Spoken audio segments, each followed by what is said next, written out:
Drugače pa sem vesel, da sem poslušal zgodbe dveh oseb s to boleznijo. Bil žalosten, ker sem jih gledal v hrbet, ker soočanje z boleznijo je tisto, kar je v bistvu najbolj pomembno, da sprejmemo kot lastnost, ne kot neko hibo. Da je tak pristop možen, je odvisno predvsem od staršev. Sam sem se soočil z hemofilijo, boleznijo, ki je ob mojem rojstvu pomenila največ 15 let življenja. Mama nas je pa obravnavala tako, da je bila hemofilija lastnost, bolni smo bili pa takrat, kadar smo imeli angino povzročeno. In ta pristop se mi zdi zelo pomemben, zato je pomembno, da delimo izkušnje osebe, ki imamo neko posebnost. No in danes je seveda na različnih področjih na eni strani sprejetost, vsi govorimo o boleznih, na drugi strani pa izključenost. No in pri tej bolezni sem videl zunanji izgled je zelo pomemben in kako pri otrocih to zadevo nekako obravnavati, da ne pride do molka. Molk je tista stvar, ki je nekako najpomembnejša. In tukaj se mi zdi, da je pomembno, da se starši povežejo med seboj.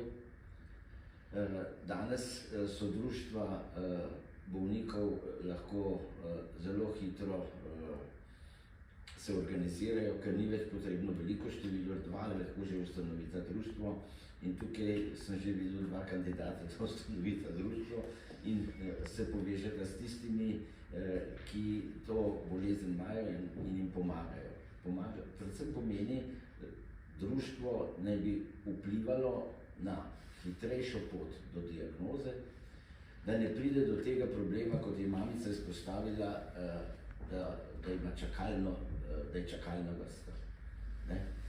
V čakalnih vrstah v medijih tudi toliko govorimo, da vsi smo prepričani, da so čakalne vrste dolge, v resnici pa lahko pridemo takoj na vrsto, če imamo razlog, če znamo povedati.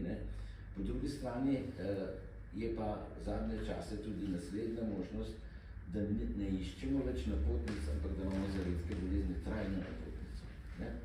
Zato se je treba nekako organizirati, poskrbeti, da so odprta vrata povsod, ker so empatični zdravniki, in da se ne obračamo, tako kot je mamica ugotovila in kot je gospa povedala že na začetku, da strašne reči gledamo na internetu.